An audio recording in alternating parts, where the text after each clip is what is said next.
Here we go. Are we live? Yeah, I think we're live. We're live and kicking. It's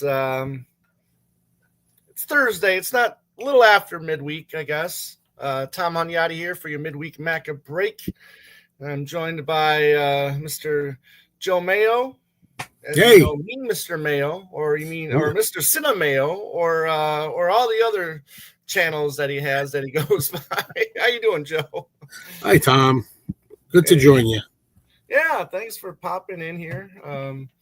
Anyways, as it is, you know, we got some McCartney stuff to talk about. We got you know, your comments and questions that we'll take here for a little while. I'm not sure how long I'm going to be here because I'm going to be seeing Giles at 4:00 for the 50th anniversary. Really looking forward to it. I know Joe, he's going to be seeing it tomorrow. Tomorrow, this time tomorrow, I'll be in the theater. Yes, awesome, love it. And you're going to an IMAX screening, right? Yeah, an IMAX screening, 12:30 p.m. Yeah. Okay. Very good. Love it. Love it. Love it. We got some people here. We got Ollie showing up. He says, "Yo, back." Hi, Ollie. And all you that are here now, please hit that like button and subscribe if you haven't already. We got Lynn. Lynn, hello. Hi, Lynn. We got one of the James gang here. We got James Boyce. How you doing, James? Paul, hello to you. Paul, I've heard that name somewhere. Where have I heard that name? Yeah, wherever, I don't know. It's not that popular of a name, is it? No. We got Kent here from Sweden. Love that you're here. Thank you, buddy. Hey, Sweden. And we got the Maz here. Mazzy.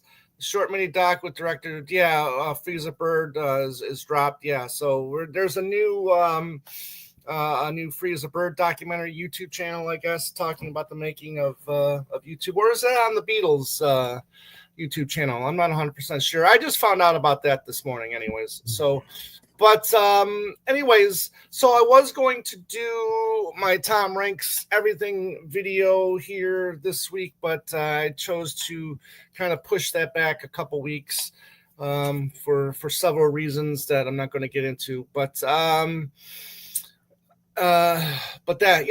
it. So we got Michael. Michael, how are you? Hello, Michael. Michael, so Joe, what's been new with you? Any new purchases or anything like that? Anything new to the collection? Besides movies. I don't know. I don't think there's been a lot of stuff lately. Actually, it's been kind of dry as far as purchasing stuff goes. Yeah. You know, I just haven't bought anything lately. Right. Yeah. I have gotten. And I posted this on the Instagram page. I've gotten 4 more copies of Mary Had a Little Lamb added to my 45s from Around the World collection. I saw some online. Yeah, I saw you had some. Yeah, I got Brazil, Japan, Netherlands, and Spain added to the collections. And I also picked up a Denny Lane 45 from Japan, which was from the Holidays record, you know, and then plus because it's so involved with McCartney that you have to pick it up, you know, since he produced it and he owns the copyrights or the publishing, just owns Buddy Holly music in general, I think, right? We got Music Sound Gear. How you doing, buddy? Hi. Paul says, "Hey Joe, my middle name is John 65 Child." Very good. Okay. Ken says, "Had a great time in Liverpool for International Beatles Weekend. So many great Beatles from around the world." Yeah, that's cool. I saw that, a lot of people were there that we know in this whole YouTube Beatles podcasting community.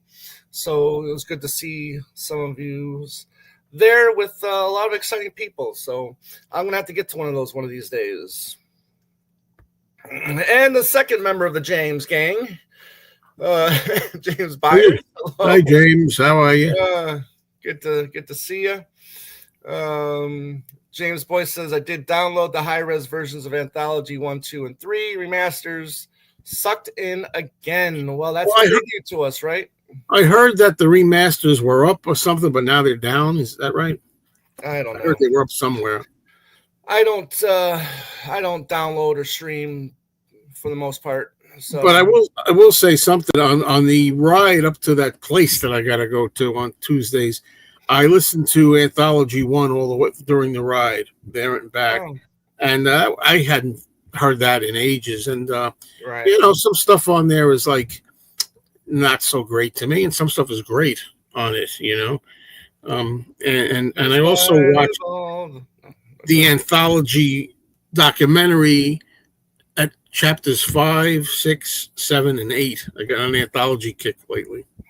Oh, so you just skipped over 1, 2, 3, and I, 4? I don't know why. Whenever I grab a disc, it's always the mid. Like I watched from like Yeah. Shea Stadium. I was just gonna watch 5 and 6, the middle, and then I wound up watching to the end. I watched from Shea Stadium concert to the end, really. Right.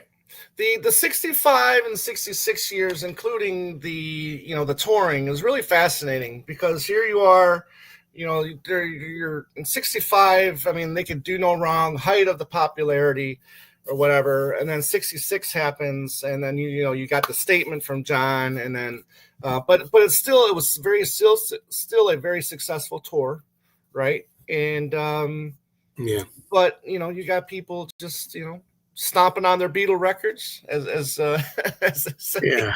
Yeah. But I love that bit where they were talking. What was it? Ringo was talking about how they had to buy the records all over again afterwards. I think and that whole documentary, I had my girlfriend watch it with me. She's not a Beatles fanatic, of course, but she likes them, and she learned a lot through me. And she's interested. She's personally very interested in his history. Like she likes watching and learning about things. She thought it was highly entertaining. I was happy. She enjoyed watching them. Yeah. We got Henry here. Hello, Henry. Hello, Henry. I'm sure you'll be happy to know we're both seeing Jaws here today and tomorrow. Yeah. So, yeah. Can't wait for that. James Boyce, the high-res versions are still up in Europe. Okay. Lynn says, I'm prepared whenever you do your ranking show. At least I think I've covered it all. Maybe you will surprise me with something I haven't heard yet. Well, as I said to you the other day, I'm very happy that you are taking the time to listen to, all the classical stuff, the experimental stuff, and, live. And, there's just so much more to his catalog than just his canon. And I do think those things that, people don't listen to, they do deserve at least one listen. Yeah, you're missing so much good stuff. Anybody out there that doesn't really give it a try, everything, You're right. John, hello. Hi, John. I like the picture you got there. Okay, buyers doing well. Hope you both and everyone here is good too. Still not budging on Cashology. But I hope it wins a lot of new fans through will stream episode 9. Yes, of course. The 66 episode. Yes, the 66 episode is my favorite. I don't like the overuse of the term cash grab, but I am using it for the anthology. It is a blatant cash grab.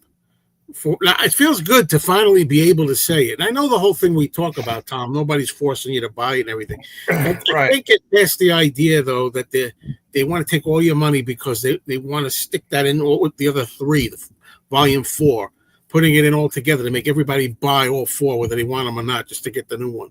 Right. I really think that sucks. And that's just because they want the maximum money. What other reason? Right, yeah, it does suck. It's nice that they're all packaged in one home. I'll give you that. It's almost because I do like the fact that like McCartney 1, 2, and 3 is packaged in one home, even though we didn't need that as well. Okay, I think that could maybe be considered a cash grab, but other than that. Should McDonald's stop making burgers now that they sold over 1 billion burgers? I don't know. What do I know about that? Yeah. Henry says, I watched the horror film Together earlier. Really creepy. Well done. Yeah, I was thinking about seeing that one. It's down to like one showing a day, and that one showing is not kind of like fitting with my schedule. But I did see the movie Weapons. That was really creepy as well. But I do still want to kind of see Together. What do you think about the new focus on Wings logo, and the new Paul shows also? Yeah, so we're going to talk about that a little bit here. Regarding this whole Wings thing with the Wings website, and they mentioned 2 singles from the 2 albums that were waiting for archives. I think people kind of like got a little too excited just because they're acknowledging 2 singles from these albums that came out in the month of August doesn't necessarily mean that an archive set is going to come out, as much as it would be nice if we got these archives. Oh, it'll happen one eventually. We'll see. I always say that. Yeah, I know. Richard says, hello, friends. How you doing, Richard. Anthology needs the box set, but 4 should be out separately too. Yes. Yeah, no, I think it's great to have the option. In fact, I'm going to get all 4 because they're going to that's another thing. Beatley Tone made a video, and I watched a bunch of it because it's 40 minutes long. But this morning, I watched a lot of it, and he said, that there's more going to be remixed on those 3 than we thought originally. So, remastered, remixed, I'll take the upgrade. But a lot of people want to have the choice just to keep the old discs they have already and not bother. Yes. So I was kind of hoping I can get rid of those older 90s, because I've never been a fan of those, like this, the dual case. Oh, I love that. I've never been the biggest fan of these, So I was hoping maybe I could get rid of those now, but I'm like, well, maybe I'll just hold on to them now, since, like you said, a lot of that stuff is going to be remixed, and not necessarily just remastered. We got George. Hello, George. Nice, hey, George. Thanks for popping in. John says, do you believe Apple has any idea that the fans are very upset about this release, and do they care? No, because you guys were really upset about the Red and the Blue release, because they had the extra disc inside there, right? And I think a lot of you guys wanted those separately. But no, we're complaining about every release here. I think in a way, where's Rubber Soul, as Mayo has done a video about. When we get Rubber Soul, we're gonna get, well, where's Help and Hard Day's Night and all that. Yeah, and not many people are going to be talking about Rubber Soul when it finally comes out, except the people that talk about that stuff. Yeah, exactly. So again, as we have mentioned, in past videos, we are never satisfied when it comes to this stuff, and eventually, I think in the long run, we should care. Again, in a way that newer generations are going to discover this stuff, just like in a way when in '76, when the was it Got to Get You Into My Life came out as a single, right? I mean, that in a way that introduced a whole new generation to Beatle fans, including one Mr. Joe Mayo. Yeah. That's exactly the time I was a huge fan. I mean, I liked them already, but that was a huge fan. And as I always love to say, when that was a big hit, re-released in 1976, I thought it was a Wings song. Right. I hadn't gotten the Revolver yet with the Beatles. Right. And then same with 86, 87, when the CDs came out and they were all the UK stuff. How many Americans didn't know that there were UK albums that got reintroduced to those albums? The whole, old fans and newer fans, So there are times when I think these releases are justified. I guess it just depends on how long in between, the releases. So unlike McCartney 3, where we've got like 4 years in a row of reissues. Yeah. Yes, thank you. Yes, you're welcome. All right. Songgear says, for the prices that they are charging for the few anthology sets, they are avoiding the large book that came with all the other box sets the Beatles issued. They want you to buy that too for another extra $50. Yeah, but you know what? Those books are fantastic. Now I can get, if I can get if they release the books separately, people can buy them if they want. Okay, fine. But I think those books are fantastic, and I think they're worthy of being included in with those sets. That's just me. Boy says I'm 61, so any Rubber Soul remix delay means less time with it. Yeah, I hear you. Age is a factor. Age is a factor. I have to think we're going to get it in 26. I got to think. Yeah.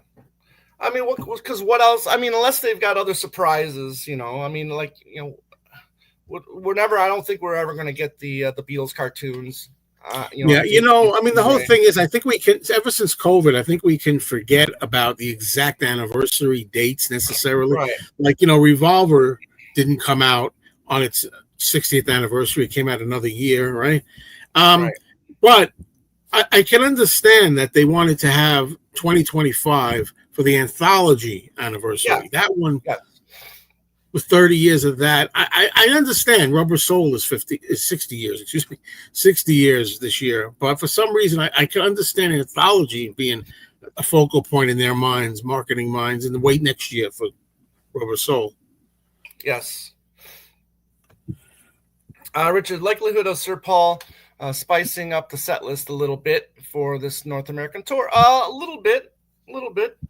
I wouldn't bet on it. Yeah, I mean, I can see maybe a 10% change, because we're always going to get the Hey Judes, we're always going to get the Band on the Runs, we're always going to get the Live and Let Dies, and so on and so on. It's a balance between 5 to 8 songs. I think that they're going to get changed, and we'll see. I'm looking forward to it. We're actually tomorrow I think is a month away from the first show. I am excited. Songgear says that is what I meant. The book should be included for the prices. Okay, I see what you're saying. Yeah. Okay. Yeah. Okay. So there wasn't a book in this set, is what you're saying. Okay.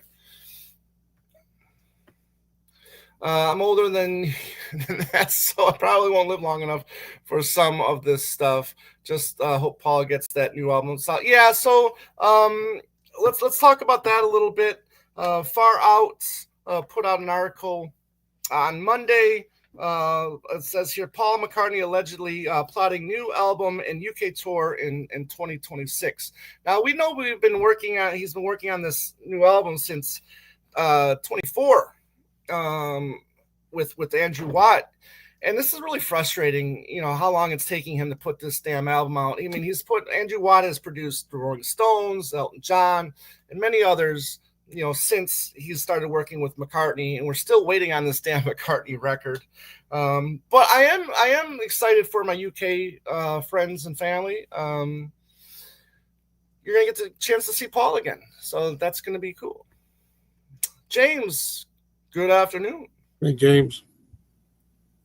Rubber Soul could have been put out earlier in the year, to be honest. Yeah, it could have. I mean, they've done 2 releases in a year before.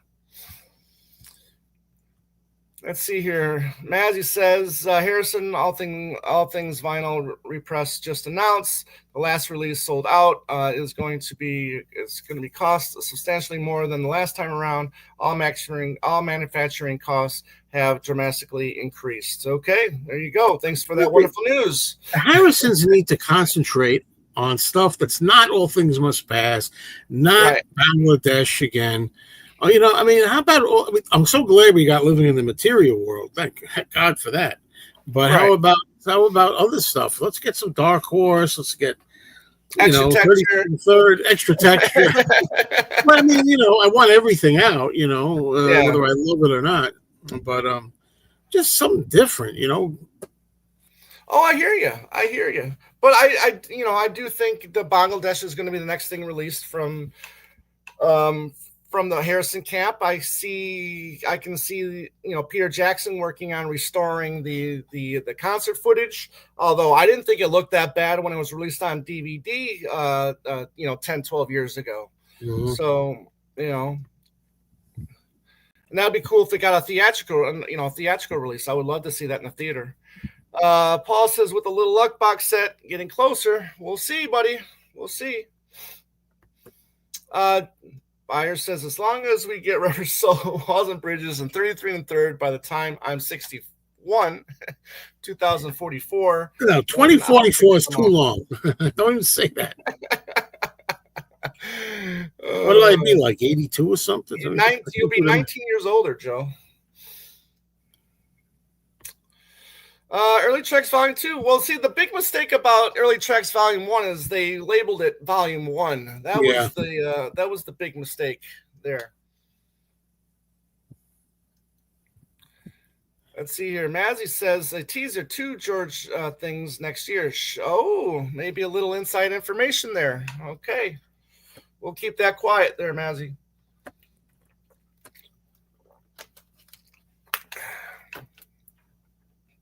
Oh, Buyer says, sorry, 2042. Okay, well, that's still a long ways away. A long time. Jeez, if you think Joe's watching the same movies over and over again now, just wait until 2042. Yeah.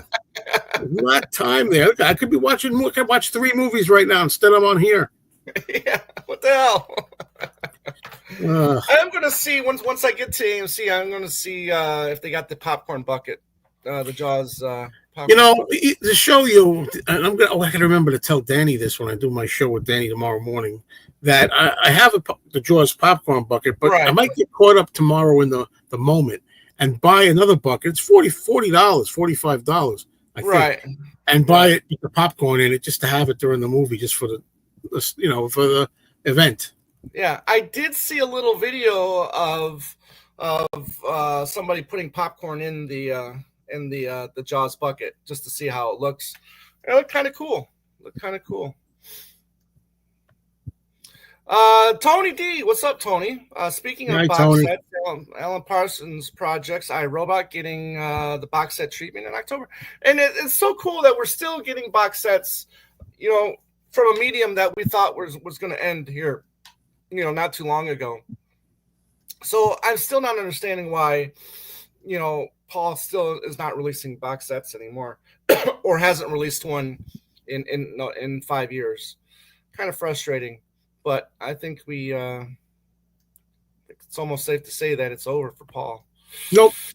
Anything more dead than the Macca, the Macca archives is Early Takes Volume 2. That ship sailed or sunk.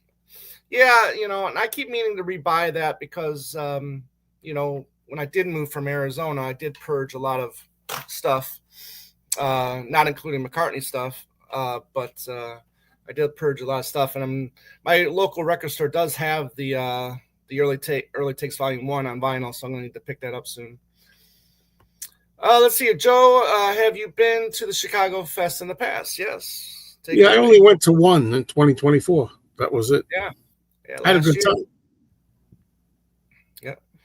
Late Takes Volume 2. Sure, Paul. 2 equals Wonderwall Music and Electric Sound 7-inch singles box sets. I don't know.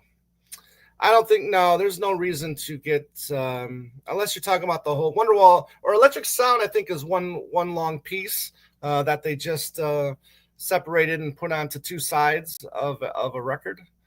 I don't think I would be really interested in that, to be honest with you. Paul will still be touring in you're damn straight he'll still be touring in 2042, and we're all going to be dishing out the money to go see him. And we'll be once again, we'll be like, well, this might be it. This could be it. We got to go. What's up, Gabby? How you doing? Really hoping someone tells the Ringo camp that we'd love some stuff, some anniversary issues too. Not only the Friday music stuff. I agree completely. At the very least, the 1973 Ringo album should have got some kind of love, some kind of box thing. Right. It did get reissued a few years back for a Capitol, I think 75th anniversary or something like that. That and Goodnight Vienna. Both of those got reissued. I did pick those up. Give me a box, CD box. Yeah. James Byer says, Danny, Olivia, and Jeff Lynne have been teasing things for years, including docs on US 74 and Japan 91. Yeah, speaking of Jeff Lynne, I'm waiting on my Out of the Past, or it was no, I'm sorry, Out of the Blue, red and yellow vinyl release that came out 2 weeks ago, but my record store still hasn't gotten it yet. Mark says Paul hasn't put out a new album out for new material in nearly 5 years. Too long. It is too long. Maybe it will be his absolute best ever. I don't know, but I think I heard you say, Joe, I think he's waiting on this. He might be, paranoid of putting this out, hoping it's the best, one of the better albums that he's released or something like that. That's the vibe I get. He's really taking a lot of time to make it really good. That's what I feel. Yeah. It might be his last. You never know. Yeah. Yeah. I mean, he said that he's almost done mixing it, but then in January on his website, he said he was almost done mixing it, so what gives? Tony D, is it wrong to tell you Joe was singing in my dream? No. That reminds me, when we get out of here, I gotta tell you about a dream I had, Tom. Okay. Was it the one you told Danny at Tuesday night? What did I tell him? I can't remember.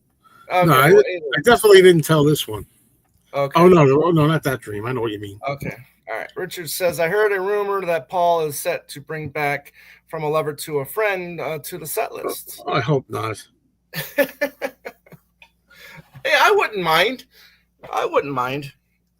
Yeah, but doesn't that remind him of Heather? Maybe, but it's something different. Yeah, it's too different. I don't like that song. You heard a fact about a rumor. I love it. Gary says, I love expanded editions. At least we got a taste from Mind Games and Living in the Material World of I'm the Greatest and Sunshine. Yeah, 6 o'clock would be nice too. Absolutely. Sail away, Raymond. Yeah. I don't know if Paul did a lead vocal thing for 6 o'clock for Ringo or not. Kind of in a way like George did a vocal guide. I don't know. That's a good question. I don't know if I ever heard that. Yeah. Sounds like he's going to use multiple producers again. Why? I mean, he's got Andrew Watt. I mean, I think that would be just stupid to use more producers, Mr. Duke. I don't know. Paul doesn't need multiple producers. He had so many hits in the 70s producing. So, yeah, that's right. I mean, you can't underestimate his producing abilities. I mean, look, the bulk of his number ones came from him as the producer, especially all of them in the 70s. James says, do we think Paul should use AI to improve his weakened vocals on his new album? No, I'm sure that there's other technology out there that they can use that's not AI to improve his vocal, his weakened vocals. I think he may need something, though. I don't know what. Maybe, but again, there's other techniques out there and technology out there besides AI. I'm tired. I'm so tired of those, of that letter and that number, I mean, sorry, those two letters. Sorry. I'm just used so to tired it. Of, I know we're stuck with this AI, two letters that can go away. I'm tired of. Just go away, AI. I love George singing "It Don't Come Easy," and I also love him doing Sour Milk Sea. Yeah, have you listened to that mashup of Sour Milk Sea with them adding his vocals? I think it's from the Easter demos. They take his vocals and they add it to the finished product. Well, I know. Well, first of all, I love "It Don't Come Easy." It's my favorite Ringo song of his, and then I have heard the version of George singing "It Don't Come Easy," which is nice to hear. But Sour Milk Sea, I never cared for that song in any way, shape, or form. I don't know. Gotcha. I don't think I heard the one you're mentioning. Yeah. New in Egypt Station and multiple. Same with Flowers in the Dirt. Nothing new in modern era Paul albums. Yeah, I get you, bud. I get you. There you go. James says, I prefer one producer as it's more cohesive that way. Yeah, perhaps. Well, I mean, I really did love the new album, even though there were a lot of producers. I really love that album, new. Yeah. I hear you, buddy. I don't know anything about 6 o'clock either. Maybe it would have been released on a Paul archive already, unless he's holding it for Ringo to do something with. No. 6 o'clock was initially for Ringo. He's released the Band on the Run archive, the Red Rose Speedway archive, which is all around that time, circling the Ringo album. So if there were a 6 o'clock demo with a Paul lead vocal guide, maybe it would have been on one of those. But again, maybe it was just been relegated to a Ringo box set. Something in the way he croons. Okay. Auto-tune and AR are the wave of the future, Doc says. Doc, how are you? Music is tuned. Well, not all music. Not all music. How are you, Doc? Aegis Station was mostly Greg Kirsten. Only 2 tracks for Ryan Tedder. Yep. Yeah. What was it? What? For You and Get Enough? If I remember. Nothing for free. Did he do? Yeah. I got to go back and look. I gotta go back and look. Hello, Doc.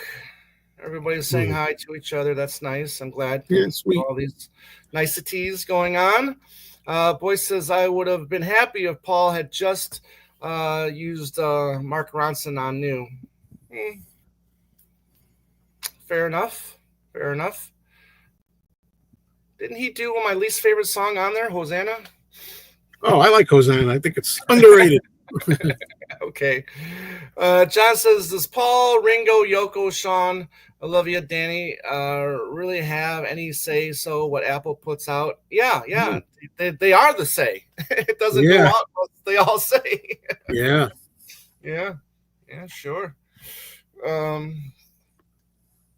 Doc says, I'm fine. I even saw Ludacris on a commercial this morning hawking something. Okay.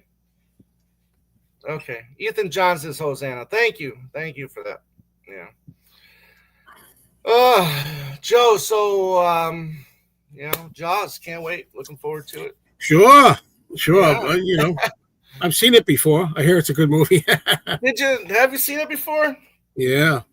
I keep saying so for you it's as exciting because it's your first time on the big screen. The first time on the big screen, so yeah, I'm super excited for it. So, thanks, James. New and Alligator were Mark Ronson, which are 2 of my favorite songs on the album. It's a big yawn. I don't know why. I know why. It's nap time. Crap I'm eating. Yeah. James says I will see Jaws next week. Cool. Ali says Ethan John does the best songs on New. Early days, Hosanna, Demons Dancing turned out. You can take Hosanna off that list, my friend. Yeah, Hosanna's great. Hosanna. Oh, thank you.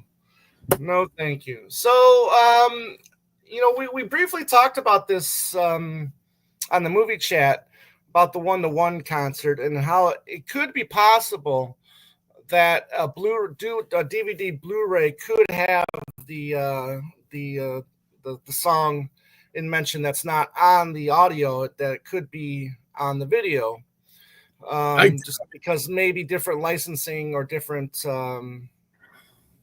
a different release in general, a different medium. So I'm curious if that's something that's possible. I don't know if it's possible, but if it is possible, it would be really smart for them after this debacle and all this pushback they got against putting it on the audio to actually make it part of the concert film. Right. But they didn't use it though in the 1-to-1 movie. Yeah. Documentary. Right. No, that's true. They didn't. And also he hasn't. I know Gary Von Syak, when it was on Talk More Talk, which was fantastic. But I haven't seen Sean do any kind of, interviews or anything like that about it. It would be nice for him to just come out and talk about it as well. Well, that's the thing. Yeah, it doesn't. He's been quiet about it. Right. Yeah. Richard says, I heard on the Psycho Platter stream last night that Ethan Alexania is very sick. Is that true? He was sick. He's on the mend now, and he's doing well. He's doing well. Tony says, I often think that Instant Karma is John's best performance as a solo artist. It is a fantastic song. Yeah, it's great performance too. Yeah, Yeah. it's up there. Yep. It's up there. Yeah, Ethan is at home, and he's, like I said, he's on the mend. James says perhaps they could AI John doing a version of Get Enough to really upset everyone.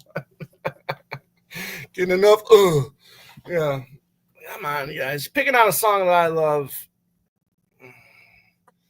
Yeah, Instant Karma's top 5 John for me. Yeah. Oh, I don't know what, top 3 maybe. I don't know. Yeah, top 3. Yeah, for sure. For sure. I mean, I've really just I know it's just really has elevated for me so much. Oh, I know. Over the last 7-8 years. Amazing song. But I think for me, I'd still have to stick with Number 9 Dream as my favorite John solo song. It's tough for me. Very favorite. Instant Karma is way up. Maybe it could be number 1, 2, 3. Right. I mean, I always like the song Mind Games a lot. It's one of my favorites. Right. Let's see here. John doing For You would be hilarious.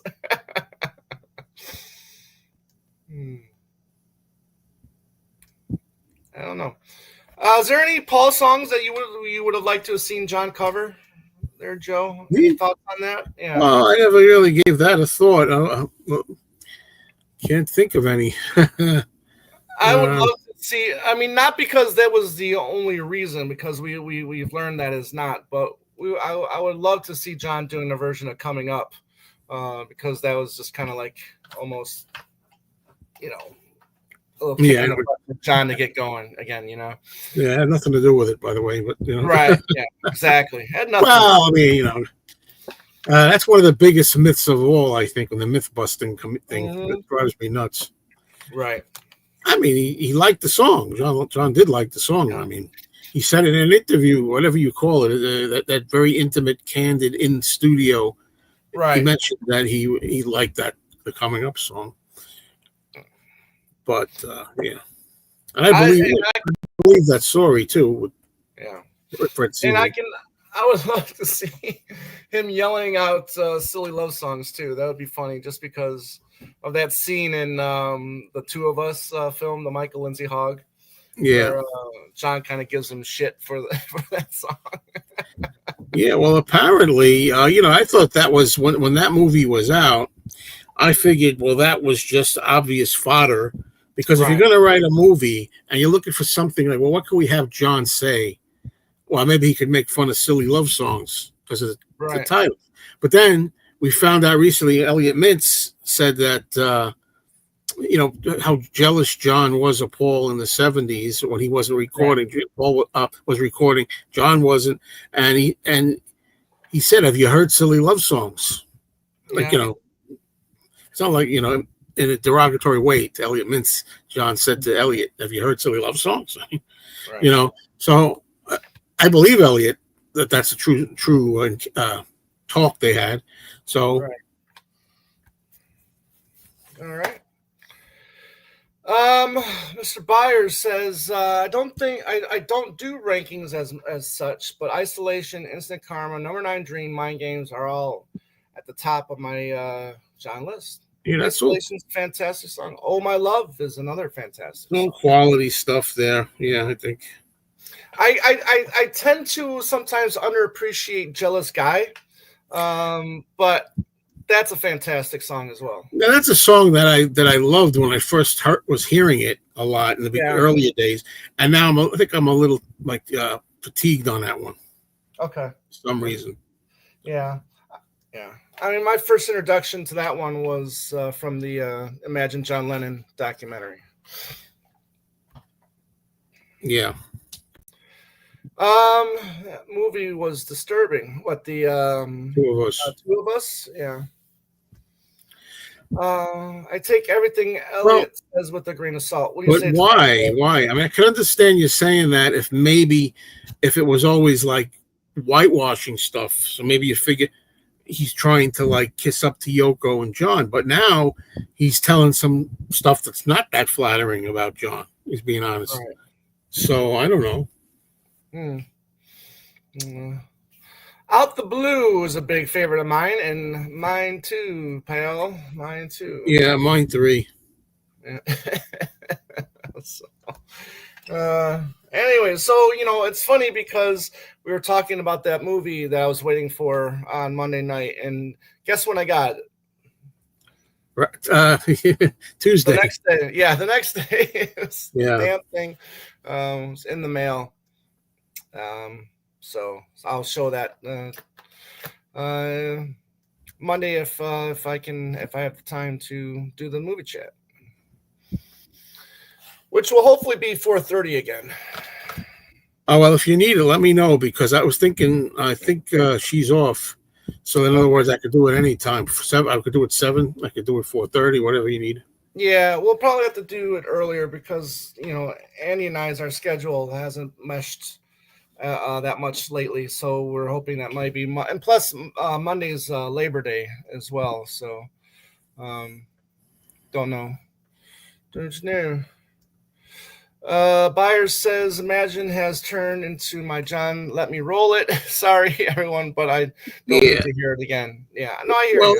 That's happened to me too. It's a shame because I don't want to lose sight that I really think Imagine's an excellent classic song, and I just think that it's been overused, and since John was killed, it's become like a saintly kind of song in his memory. And of course, everybody's always taking the lyrics way too literally. So it's gotten a lot of, negative stuff with it lately. But I try to remember how much I loved it when I first was hearing it, and I think it's a great song. No, I mean, there's no doubt that it's a great song. However, like a lot of popular songs, I think you can get burnt out on them. Well, that's what I'm saying. Yep, I'm burnt out too. Yeah, absolutely. Here's to you there. Yeah, I think I have a little water. How long have you had that cup now, Joe? Oh God, I don't know, but I just cleaned it this morning. I don't clean it that often inside, but I did it this morning. Actually, cleaned it. Yeah. Did you get that when you got abducted by aliens or something like that, or abducted? I should say. Yeah, that's a classic cup. Yeah. We got the boy says like most of Paul's setlist songs. I'm fed up with them now. Yeah. Yeah, it's too much for me. I've had enough, as he sang. He's saying. There you go. Yeah. There you go, as the man said. Yeah, I know. Again, it's funny. It's funny just how it works. How you're tired of these songs, but yet when you're there, it's just something takes over you. You're in the moment of the show, and all of a sudden you love the song because everybody else, you're enjoying everybody else loving the song. I remember the last time I saw him. No, second to last time I saw him, I was just watching a couple people around me, and there was like a family of 6 or whatever, and all these younger kids. They were just having just like a great time, listening to McCartney with those songs. So, so it was nice to see. Nice to see. Sure. And that's happened at Ringo shows as well. A lot of younger kids there enjoying. And I wish we could say that, about John and George as well. Yeah. Yeah. So what are you of these sets, Joe? Of these 2 sets, what are you more excited for? Are you more excited for the anthology or for the Power to the People set? It took the wind out of my sail by them cutting the song out of Power to the People. Yeah. And then the anthology took the wind out of my sails because there's not many new songs on it. But I think I'm actually more anxious to hear the Beatles tracks from anthology, the ones that we have. I mean, the outtakes Like I Need You, Every Little Thing, Tell Me Why, In My Life, Take One, Nowhere Man, version 1, like things like that. I'm excited to hear those more, I think. Yeah. Noah, how you doing, Noah? Hey, Tom, how are you? I want to hear your thoughts on the anthology backlash. Sorry, I'm late. You don't have to apologize for being late. You're here now. We arrived, and you're here. So, anyways, now how does that go? We've arrived, and to prove it, we're here. That's that was the Riddle song. I can sympathize with the people with this set of. I can understand more on this set, sympathizing with everybody's bitching or backlash, as you called it. I can sympathize with them because of the fact that, again, you have to buy the whole package to get the latest item, just like you did with the Red and the Blue albums, right? You had to buy the Red to get the third disc, and you had to buy the Blue to get the third disc. So those are all going to be remixed, though. Right, those were all remixes that people probably wanted to hear, especially the earlier stuff. The Red. I mean, I think the Red was the more exciting release of the two because we were waiting on those. But I can sympathize. But it's still not very exciting of a release for me. I did pre-order the CD set. And I am excited to hear I'm excited that the 3 songs are all together at the end of the second new disc, side 4, if you will. Yeah, that's good. The second disc. I liked Freeze a Bird, Real Love, and Now and Then being back to back to back. I think that's really cool.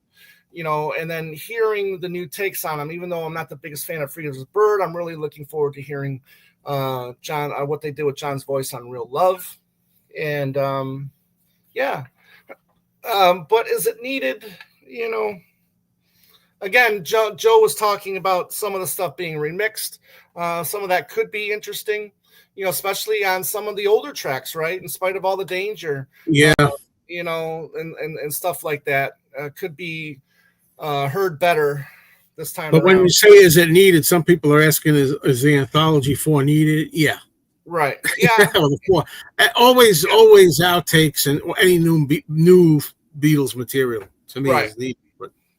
Right. I think the thing I'm more pissed off about is the fact that there's no physical media release for the video aspect of the anthology. Oh yeah. That's what my backlash is against is that. Well, all we can do is hope it's like with Get Back, So all we can do. I understand them not putting it out right away, letting first, debut it on Disney first, and then later get physical media. That's fine. But right. I hope. Yep.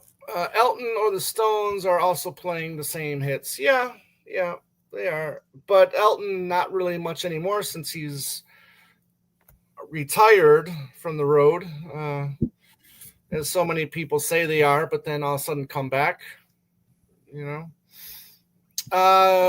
Boy says, I do wonder how fans like Joan Bareilles get so much joy out of the same old. I think even if I had the money, 100 Paul shows is overkill. Again, that's just up to the person. I love it. Not my thing either. When I saw Paul for the first time in '89, I was in my 20s, and I saw him at 2 shows. I mean, he played Madison Square Garden 4 shows, I think. I went to 2. Right. Then I saw him in 1990 in Jersey, and I saw him 2 times. Right. But overall, it's just like you said, it's personal. It's a personal choice. Yeah. Me, I think I'm good. Not have to see the same show all over and over and over. Yeah. No, I think it's exciting being in a different state or a different country, getting the atmosphere of all of that. And it's cool. It's cool. But, I mean, I can kind of understand what you're saying. Noah says, I think, in my opinion, when Tom Green comes in as CEO, things change. Yeah, I mean, that should be what, next month, Caitlin said, or something like that? For better or worse, though. Yeah. Right. We're going to find out. What do you think are Paul's best and worst openers? For me, it's Drive My Car, or Magical Mystery Tour. The worst is Figure of Eight, a boring song. I don't know about that. I never got it. The live versions have no energy. Stranglehold's pretty lousy as far as I'm concerned. No, he's talking about opening songs for. Apologies. No, I think that for me, opening the concert, I always said either Magical Mystery Tour, I love opening the show, or Hello Goodbye. I think Hello Goodbye is my favorite one to open the shows with, saying hello. It's like saying hello to everybody. Or get ready for the tour. Get ready. You open up roll up for the tour. I mean, I have no problem with I hate Drive My Car as an opener, and Figure of Eight was the worst. Maybe, but I still think the greatest opening of all time is the Venus and Mars rock show. Oh, that's good too. Yeah, that's what it was designed for. Yeah, right. As he says, I would have been happier even without separates if they reconfigured and put out everything in a proper order, not a fourth set add-on. Okay. Well, a lot of people said that. I don't know how I feel about that, because then you still have to buy them all over again. I think people will be mad about that too. I got to buy them all over again just to get them sandwiched in where they belong in order. Right. I think the idea of a separate disc is fine, in my opinion. Yeah, I mean, not every compilation goes in order, by year of release or anything like that. You look at the pure McCartney, for CD 4 LP set. That wasn't in order of release. Well, I think I like the idea originally in the '90s when they did the first three anthology. Yeah, it was supposed to be chronological, tells the story from the beginning of the Beatles to the end, and that was fine. And the first three discs, that's the anthology per se. That's the anthology. The new things they put out, I look at it just like bootleg series, like Dylan's bootleg series. Just an anthology 4 could have just anything. 5 could have anything. It doesn't have to be the story anymore, to me. Right. Gary says, wish we could all go back to 2010 when Paul brought back Venus and Mars and Rock Show again, along with a bunch of other great tracks. Yeah, I would have loved to have gone to that one. Yeah. And by the way, I like the song Figure of Eight. I like the song. I just didn't like it as an opener for concert. I thank you for the better, says Noah. Hold on, where we go? James says, Figure of Eight was a good opener for me. Drive My Car wasn't a big fave in 93. Okay. And those two really annoy me. Tripping the Live, fantastic, and Paul was live. There's because you got the sound check stuff in there, you got other recordings in there. Those two just really, even though Paul is live sounds better as a release than Tripping Live does, those two really annoy me. Yeah. Tony says, I remember in 18 reading an article by someone who was offended by Fuh You. Oh boy, ridiculous. Well, everybody's offended by everything right now. Yeah. Wait till Snoop Dogg has to tell his grandkids that he was in a lesbian television show a long time ago. What is he going to tell his kids about that, or grandkids, I should say? I can't wait till one of them comes up to him and asks him, why were you in a lesbian TV show, Grandpa? That's a different story. Norman says, yeah, but it's been 30 years, geez, and especially vinyl wasn't a big pressing back then. Okay. Do you believe Klaus Hormer should have designed a new album cover for Anthology 4? Well, I mean, in a way it is kind of new because it's just all of it, right? But he's 87, why does he need to just let it go, Let's see here. I would sell both my parents for a ticket if Paul brought Eric Idle on stage to get up and go. That would be hilarious. Good song. I mean, I would say just about every track from that original Riddles thing is good. Yeah. Good to great. Good songs, very, very clever. Yeah, very, very clever. So, all right, we're 55 minutes in. We're going to go 35 more minutes. Got time for just 30, 40 more questions. So, and a lot of great comments and questions so far, you guys. So thank you for being here. Thank you for all your thoughts and questions. And, and this is just what this is, pretty much just winging it today. And that's about it. I will be, like I said, I will be doing the Tom ranks everything show here probably, within the next 2 weeks. And we'll see how that goes. Doc says bye-bye. Okay. Bye-bye. Long, Doc. Yeah. Don't go, Doc. How do y'all like Giles Martin's remix of I Am the Walrus and Old Brown Shoe on the 23 Blue album? We've talked about this extensively, back in 23, right? Joe, that's 2 years ago. Yeah. Well, I got something to say about it because it's funny. I just played, believe it or not, the Blue album, which I like what Giles did overall with those albums. But, I was complaining back in 2023, and I still am. I don't like what happened with the ending of I Am the Walrus.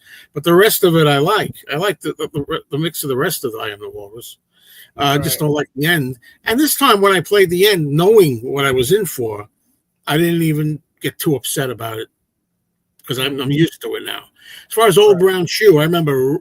I didn't listen to the whole thing of the Blue. I didn't get to Old Brown Shoe again. Let's put it that way.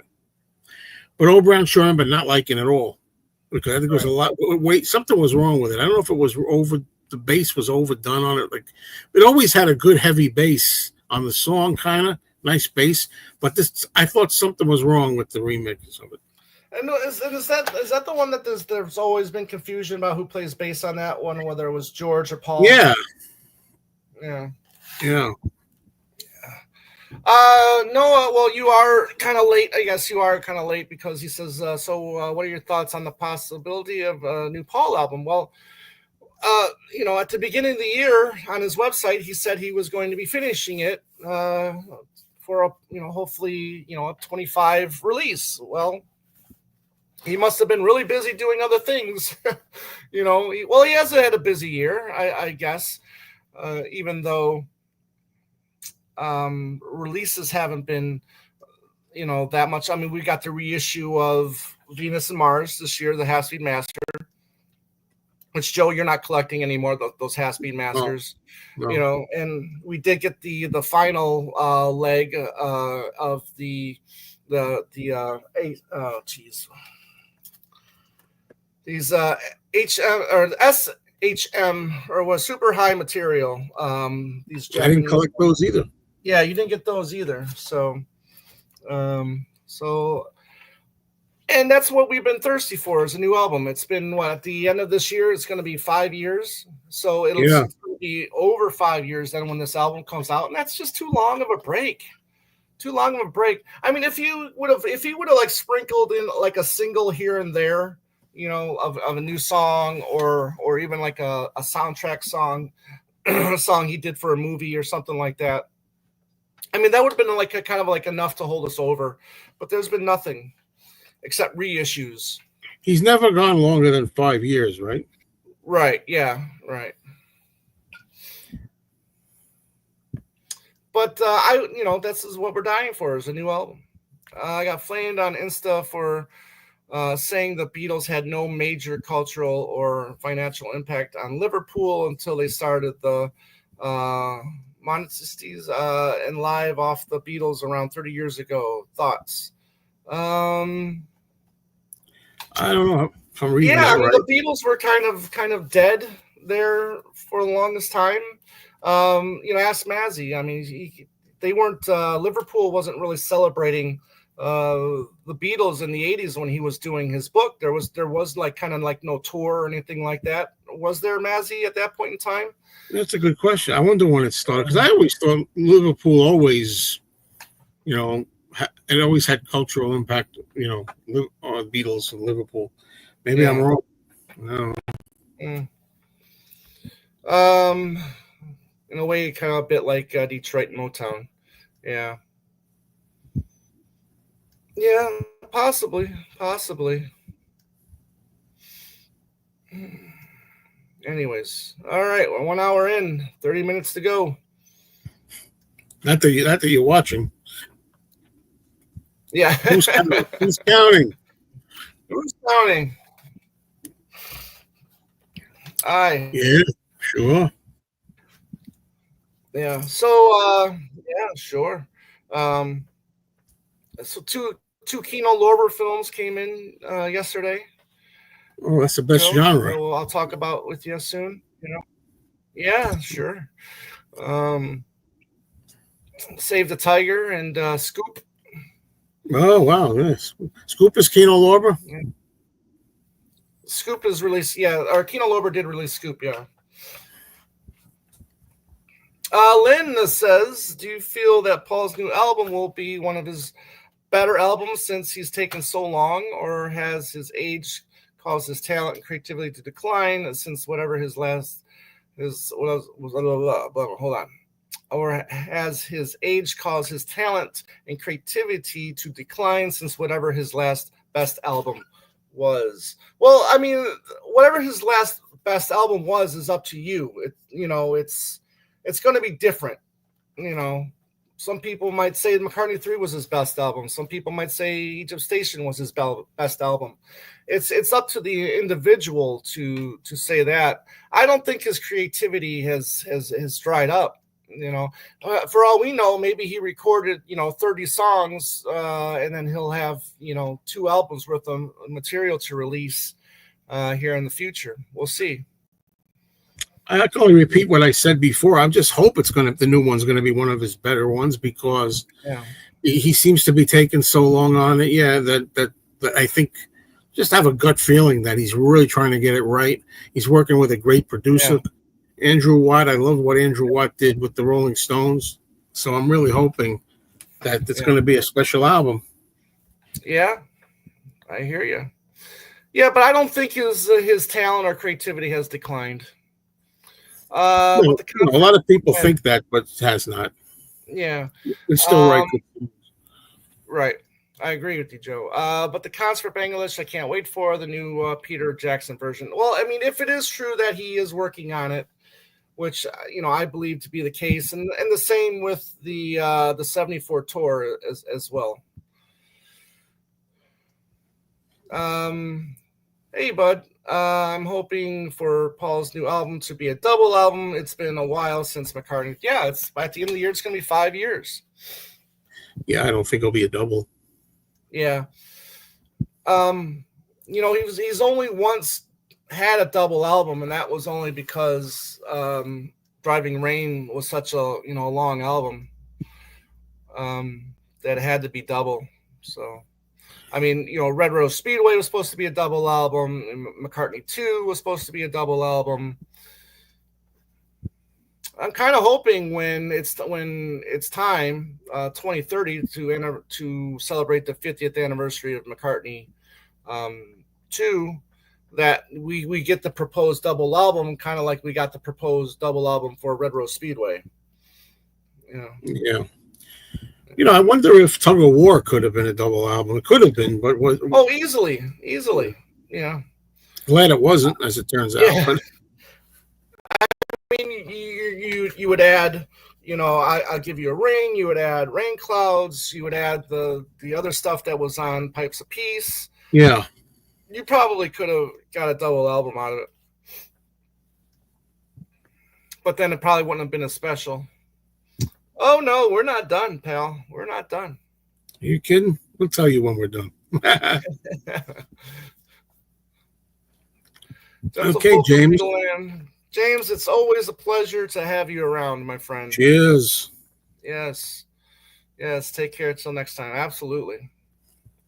I like McCartney 3, and it was creative, but not one of his top albums for me. That's fine. That's absolutely Well, fine if to that's a say. question we could talk about. Like, if you were going to like look at his last, first of all, I think he's had pretty good albums. Say, I don't know, the last for the 2000 last 25 years, I think he's had Yeah, right. overall well, pretty much. But for me, I'm thinking, like, what do you think? If you guys say, what do you think is the last really good album? For me, I think it was New. I think for me, I don't think that's a popular opinion. Some people say Egypt Station. I don't agree with that, but Well, you're saying New. good. You're saying good or great. I mean, because there's a Well, difference. well, see, that's where I want like one of his top out, like his top album from him. Say, let's say, like it says here, Lynn says, top album. If you're gonna say great, I might have to go all the way back to Chaos Yeah, and Creation. exactly. Yes. But if we're just like a top album since then, Yeah. not necessarily great, like a classic, but a top. I don't know, Yeah. mincing Well, words, I mean, yeah. I would say it would be Chaos for me, and then probably just under it would be Memory Almost Full. And then I would have to think of, Driving Rain, New, Egypt Station, McCartney 3. I would have to, think about that Yeah, a I would little do. bit. I would do Chaos and Creation, Memory Almost Full, and New. To me, probably my top from him in Yeah. the period. Driving Rain would probably be the last on the list. I mean, and that's if you're not going to include, Kisses on the Bottom, Yeah. Oh yeah, I'm not including that. Yeah. or Electric Arguments. I know a lot of people like to include electric Arguments in the canon, Yeah.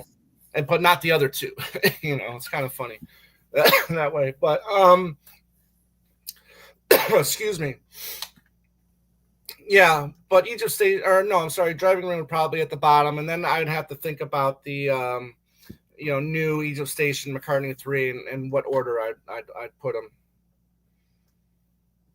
Off the Ground absolutely could have been a double album.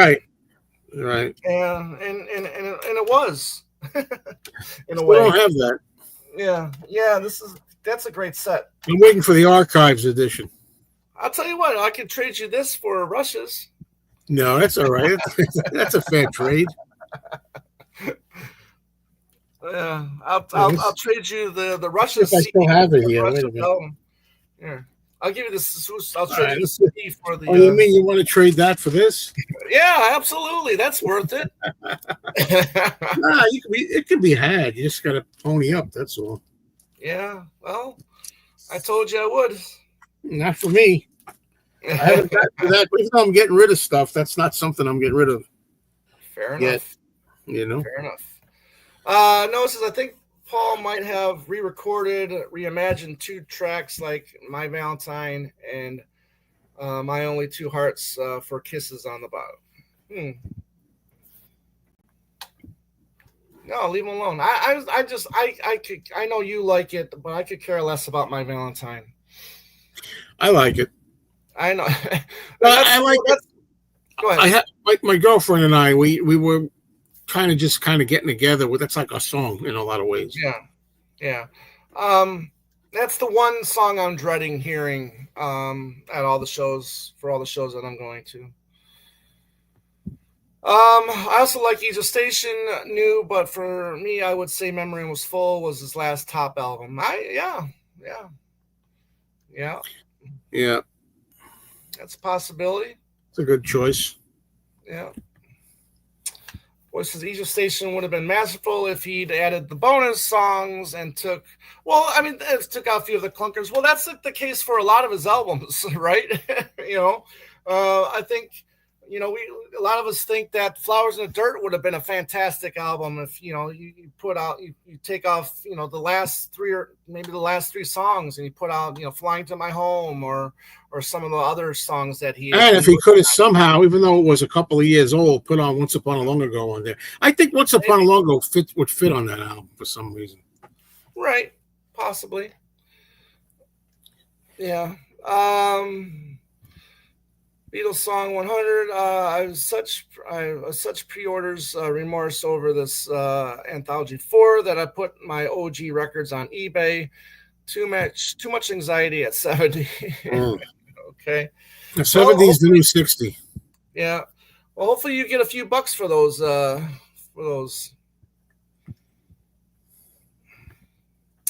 Oops. Okay, no problem.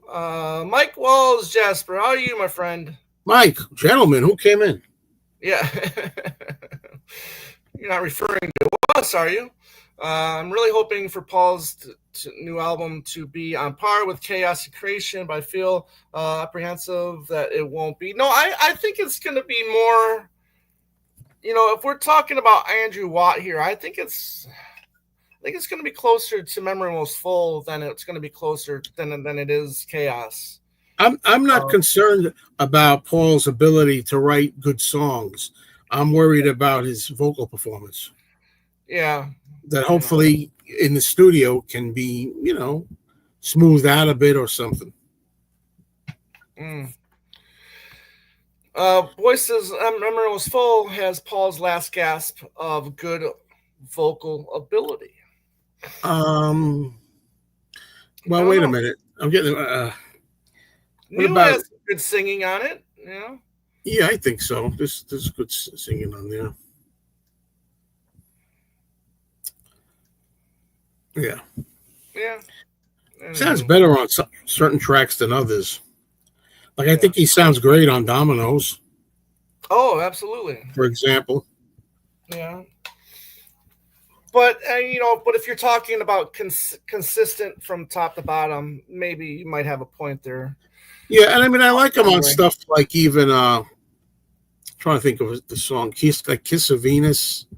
Yeah. Like the way he sings that, or what's the other one I like a lot from the McCartney 3? Seize the Day. I like the way he sings on Seize the Day. Yeah. Tony D says, I don't like Do It Now or People Want Peace. I loathe People Want Peace. I cannot stand I think those are both very weak songs. I mean, but when I say weak, I can still take them. You know what I mean? I can listen to them, but I think they're very weak. Those are, to me, I heard that album again recently, Egypt Station. To me, it goes down. It starts out pretty strong, I think, and then goes down a little bit for me. Right. Dominoes gets lifted up. Bring on the auto-tune, Paul. Everybody else is doing. Well, he did do it once with Get Enough, and I hope that's it. He experimented with it once, got it out of your system, or got it out of his system, and that's fine. And hopefully that's it. Hopefully he doesn't do it again.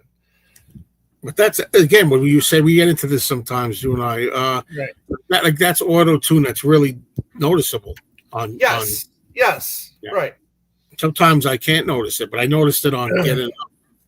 Right. I mean, there is some, Ringo auto-tune that's noticeable, and there's some that's not.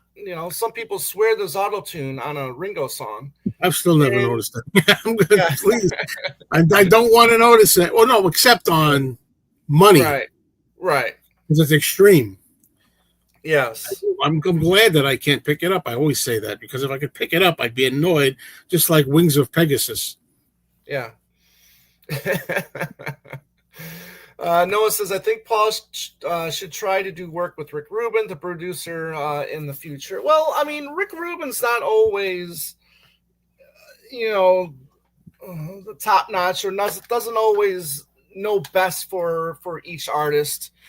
I don't think, he's had some success with artists, and I don't think the Red Hot Chili, he worked with Red Hot Chili Peppers. I don't think that album is the greatest. The one he did with Metallica, I don't think that one's, all the best. So sometimes he's hit or miss. I do like how he approached working with Neil Diamond for the 12 Songs album. He played Neil Diamond some of his older, early 70s, late 60s, early 70s albums. And he's like, well, what happened? These albums are great. Why did you go off into this other direction? And Neil pretty much said, look, once you get this certain style of song and it becomes a hit, then that's all the studio wants, is they want Forever in Blue Jeans, that kind of song, the adult contemporary ballad, if you will, Love on the Rocks, September Morn, once you get those kind of hits, that's what the studio wants. Yeah, so it's a hit or miss with I mean, just because their chemistry was great in that McCartney 3-2-1, that doesn't necessarily doesn't necessarily mean that it's going to work in a working relationship, as in recording. I love Do It Now, but I don't like People Want Peace. Good. People want peace. I like Peace in the Neighborhood much better. Yeah, Pipes of Peace is probably his best song with the word peace in it. So we'll go with that. No, Piece of Cake. I don't something. That's the wrong piece, Joe. Piss off cake. Yeah. Anyways. And it says, I really rate every song on Chaos quite high, and the albums since are patchier. The vocal quality is another whole worry. Okay. You can hear Ringo's voice crack on Look Up, and I think it's adorable. Okay. Yeah, there's some moments on there where I don't mind it. I don't mind it. Yeah, he did crack. He did crack once when we saw him at the Grand Ole Opry back in February, which I can't believe it's almost September here. Rick's work with Neil Diamond, Tom Petty are fantastic. They are. Yeah, I agree with you there. I really like when Paul produces his own work, but I am excited for the new album. Yep, same here, buddy. Same here. The Neil Diamond album, 12 songs, it's fantastic. Hell yeah. If you're thinking that my life is a hoot and a holler. Oh, yeah. Hell yeah is like fantastic. One of his best songs ever. It's a good song. It's a good song, hell yeah, and I think it's 12 songs is a fantastic album. Rick seemed to fawning through with Paul. Who's he talking about? Who does he mean by Rick? Rick Rubin, maybe fawning. Okay, yeah, okay, I get what you're saying. Yeah, Rick Rubin seemed to be fawning on that documentary 3-2-1. Yeah, I mean he's a fanboy. I can't blame him. Obviously a fanboy. I mean, that documentary had fanboy written all over it. And at least they did. I think they did talk about one of my favorites, Paul. Check My Machine. Yeah, that's right. Do you still have that clip of you doing that? I don't know where that is. I don't know if I have it anymore. I don't think I have it anymore. That was great because I had that echo thing. Yeah, that was fun. Yeah, Wildflowers is my second favorite album. Cool. Excellent. So yeah. We reached the end of the line. Let's get some more comments going. We got time for just 30, 40 more. No, probably not that many, but we got 14 more minutes here. No, I'm sorry. Yeah, is it 14? No. That's not bad. 12 minutes. 12 minutes. We've got. It's funny about Wildflowers. I like Tom Petty, and I have most of his stuff. Some of it I haven't played yet. What am I waiting for? I have Mudcrutch, all this kind of stuff, and I'm not playing it. Anyway, and I was in a record store once, and I heard Wildflowers. The guy was playing it, and I'm like, it didn't grab me, even though I like Tom Petty. I like this other stuff better. It's funny. Right. Well, I mean, Full Moon Fever was all over the radio. And that I like that a lot. Yeah. But I don't want to hear it. Again, that's another thing. I mean, I remember that when it was new, Tom. I love that stuff. Yeah. Free Falling, Running Down a Dream. I said, this is great stuff. And I never want to hear it again. Every damn supermarket, I got to hear Free Falling. Yeah. I love his cover of Probably Feel a Whole Lot Better When You're Gone. I think it was the Birds cover of a Bird song. Yeah, good stuff. He was flying high then, and I think wasn't Jeff Lynne producing everything? Yeah, I saw Tom Petty live. I saw him twice. Did you? In '89, that's when I saw him. Yeah. Full Moon Fever tour. Mm. James says Wildflowers is much better than Full Moon Fever. Fair enough. Fair enough. But went with Greg Kirsten and Ryan Tedder. What was this? Kanye West question, part 2. Oh, no, hold on. Oh, hold on. My question now is why would Kanye West want to be produced?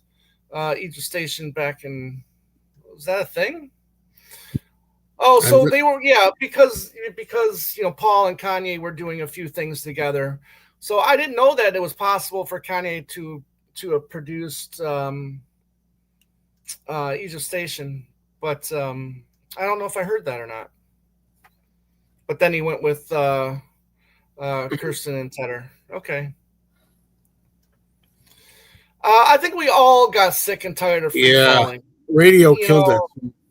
Radio and MTV. You could not, MTV and VH1, both of them were playing that damn thing every hour on the hour.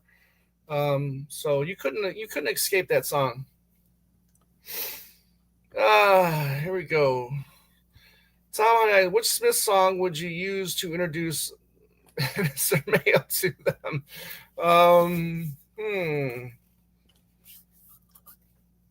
I'd have to think about that for a little bit. I'd have to think about that. Ask me that next time around. Maybe I'll have thought of a few. Frankly, Mr. Shankly, maybe.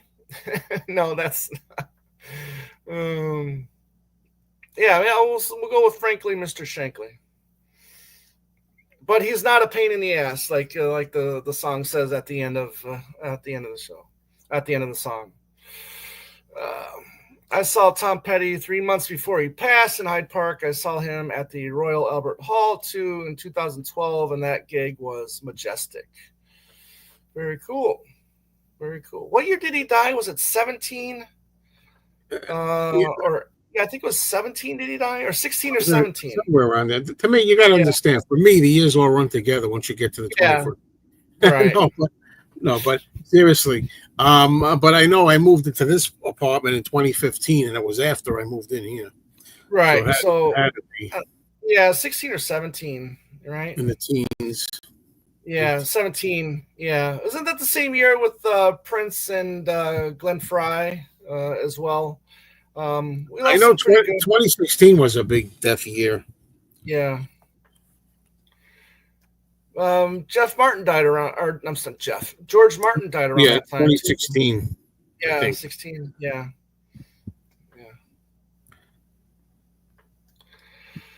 Giles Martin are the best producers Paul worked with, possibly. If you Chaos and Creation is so great that you have to put his name up there. But I would have liked to have seen like 1 or 2 more albums with him to have been able to make a definitive, answer on that.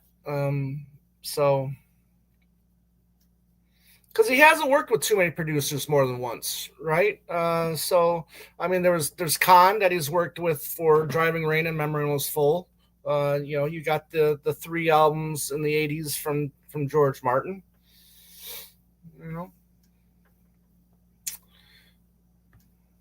Passed on October 2nd, 2017. Wow. That's what I mean. I remember that so clearly, making a video here. Yeah. And sitting here making a video. That's 8 years ago soon. I mean, what the hell happened? 8 years, like that fast? Yeah, it's crazy. It's crazy. So, all right, you guys, we're gonna start saying our farewells. Right now, I'm an hour away from seeing Jaws in the movie theater. I'm really excited about this. Jaws is playing in theaters, everybody. So if you want to see Jaws in the movie theater, I would suggest you going to the website of your local movie theater and see if it's playing near you. Or what you can do is just go to Google and type in Jaws showtimes and see if you have a screening near you.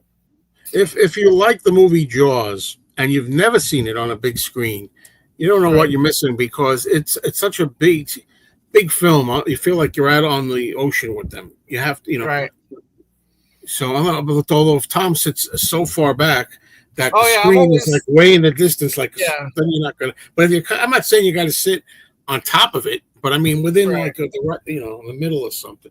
Anyway, yeah, it's playing from now until I think September 4th. right. Oh, you have that.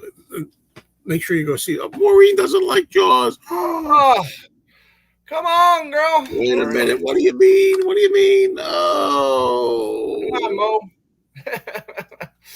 Mo. Venus and Mars is still my favorite Paul album, and Driving Rain. Wow. Well, Venus and Okay. Mars was way up top for me, way up there, and Driving Rain is right on it, really low, Okay. personally. All right. So there, I All got you. right. Well, everybody, it's great that you guys are here joining us. Thank you, George and Marine and the James gang, Tony, Richard, Noah, Tony D. You got Doc, you got Buddy, you got Lynn.